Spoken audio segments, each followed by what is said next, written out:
자, 오늘 국회에서 열린 국민의당의 전당대회에서 안철수 전 대표가 신임 당대표로 선출됐습니다. 네, 안철수 신임 대표를 모시고 당선 소감과 함께 향후 당 운영 방침 등을 직접 들어보겠습니다. 네, 자, 안녕하십니까 대표님?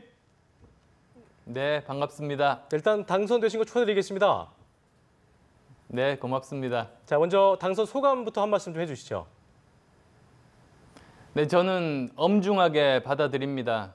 지금 국민의당이 내년 지방선거 잘못 치르면 사라질 위기에 처해 있습니다. 그래서 이 당을 구해달라, 그리고 또 내년 지방선거에서 승리해달라는 당원들의 명령이라고 생각합니다. 그 명령 제대로 받들어서 국민의당 제대로 내년 지방선거에서 승리로 보답하겠습니다. 네, 국민의당이 최악의 위기에 빠져 있다는 말이 많은데요. 당대표로서 가장 먼저 해야 할 과제는 뭐라고 보십니까?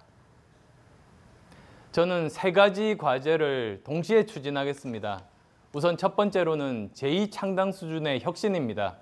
말로만 그치는 것이 아니라 실제로 행동으로 옮기면서 국민들의 마음을 얻는 노력을 하겠습니다. 그리고 또 두 번째로는 인재 영입을 하겠습니다. 명망가가 아니라 각 지역마다 삶의 현장에서 열심히 일하시는 분들 영입하고, 그리고 만약에 그 지역에서 설득에 실패하면 제가 직접 찾아가서 영입하려고 노력하겠습니다. 그리고 세 번째로 이번 정기국회에서 대한민국 미래를 결정짓는 중요한 그런 어젠다들이 있습니다. 개헌이라든지 또 선거제도 개편에 대한 부분들입니다. 이 부분 국민의당이 앞장서서 선도하겠습니다. 그런 세 가지 일을 통해서 지난 총선 때, 대선 때 지지를 보내주셨던 국민들께서 다시 마음을 열어주실 것으로 기대합니다. 자, 당내에서 안 대표님의 출마를 반대하는 의견이 참 많이 있었는데요. 어떻게 화합할 계획이신지 한 말씀 해주시죠.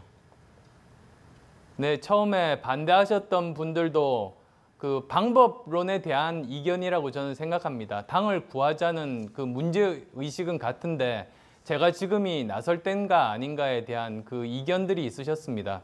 그런 부분들까지도 저는 다 담고 그분들 적극적으로 설득 노력하고 당이 단단하게 화합해서 당 바깥의 경쟁자들과 제대로 진영 갖춰서 경쟁하는 체제 꼭 만들겠습니다.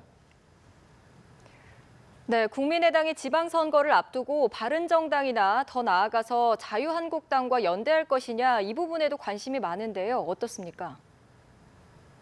제가 비유를 들자면 지금 국민의당은 지지율 5%도 안 됩니다. 즉 사람으로 치면 심장이 정지한 상태입니다.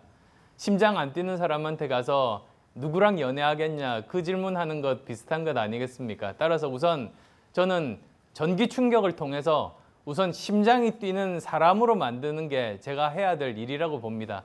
그래서 반드시 내년 지방선거 제대로 치를 수 있는 진영 갖추겠습니다.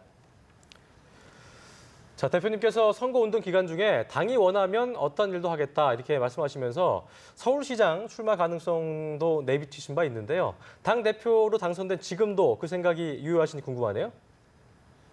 네, 저는 원칙론 일관되게 말씀드리고 있습니다. 즉 제가 혁신하고 그리고 인재 영입해서 내년 지방선거 치를 수 있는 진영이 갖춰진 그 상황에서 제가 다시 어떤 역할을 하는 것이 당에 도움이 될지 모든 것을 그 기준으로만 판단하겠다는 뜻입니다. 그 생각에 변함이 없습니다. 알겠습니다. 네, 새 당대표에게 대선 평가 보고서 공개라는 숙제가 넘어온 상황입니다. 공개할 계획이 있으신가요? 저는 공개할 겁니다. 그래서 그 내용 중에서 당이 부족했던 부분들, 제대로 체계 갖추는 부분들, 그것들 제대로 만들어내겠습니다. 자, 다시 한번 축하드리고요. 오늘 말씀 고맙습니다. 고맙습니다. 네, 고맙습니다. 네. 자, 지금까지 안철수 신임 대표 모시고 당선 소감과 향후 당 운영 방침 자세히 좀 짚어봤습니다.